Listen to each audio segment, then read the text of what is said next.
இது வந்து என்ன பண்ணுறோம், நம்ம ஜாதகம் பார்க்குறோம், மனப்பொருத்தம் 2 பேருக்கு இருக்கா அப்படின்னு பார்க்கறதில்ல.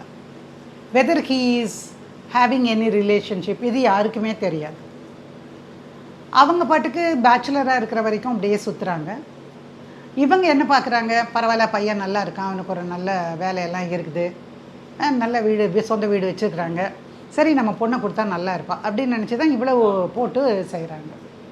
பட் கல்யாணம் ஆன கொஞ்ச நாள்லேயே அந்த பையனுக்கு இந்த பொண்ணு மேலே இருந்த ஈர்ப்பு போயிடுது.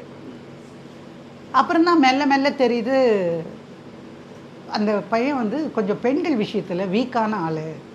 ஒரு கல்யாணத்துக்கே போகிறாங்கன்னு வச்சுக்கோங்களேன், சொந்தக்காரெல்லாம் உட்காந்து பேசிகிட்டு இருப்பாங்க. இவர் வந்து அந்த சின்ன சின்ன பொண்ணுங்கள்லாம் வராங்க பாருங்க, அந்த பொண்ணுங்கிட்ட அரட்டை அடிக்கிறது, கலாட்டா பண்ணுறது.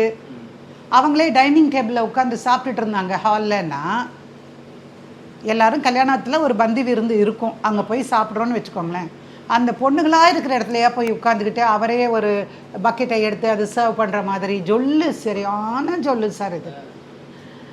ஆனால் இந்த பொண்ணு வந்து பெருசாக நினைக்கல, சும்மா தமாஷ் பண்ணுறாரு, எல்லாருக்கூடையும் கலாட்டா பண்ணி நம்ம ஹஸ்பண்ட் வந்து சுமூகமாக இருக்கிறாரு அப்படின்னு நினைக்கிறாங்க.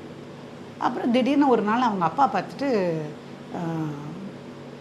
ஏம்மா நீ என்ன பண்ண போகிற, இப்படியேவா உட்காந்துருக்க போகிற, ஏதாவது படிக்கலாமே அப்படின்னு சொல்கிறாரு. சரிப்பா நான் மிச்சம் இருக்கிறதையும் நான் கண்டினியூ பண்ணுறேன்னு நினைக்கிறேன் அப்படின்னு அவர் சொல்கிறார். அப்போது இவ வந்து நான் படிக்கணும்னாலும் நான் வெளியே போனாலும் ஒவ்வொரு தடவையும் உன்னையே எதிர்பார்க்க வேண்டாம், உங்களையே, அந்த காலத்து பொண்ணு இல்லை, உங்களையே எதிர்பார்க்க வேண்டாம் அப்படின்னு சொல்லிவிட்டு எனக்கு ஒரு ஸ்கூட்ரு வாங்கித்தாங்க அப்படின்னு சொல்லி புருஷங்கிட்ட கேட்குறாரு.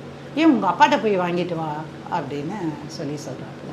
ஏன் நீங்கள், உங்களுக்கு தானே நான் ஒய்ஃபு, எனக்கு நீங்கள் வாங்கி கொடுத்தா என்ன, ஏன் நான் எங்கள் அப்பாக்கிட்டேயே எல்லாத்துக்கும் கேட்கணும், எங்கள் அப்பா கிட்ட கேட்குறதுனா எனக்கு எதுக்கு புருஷன் அப்படின்னு அவள் கேட்குறான்.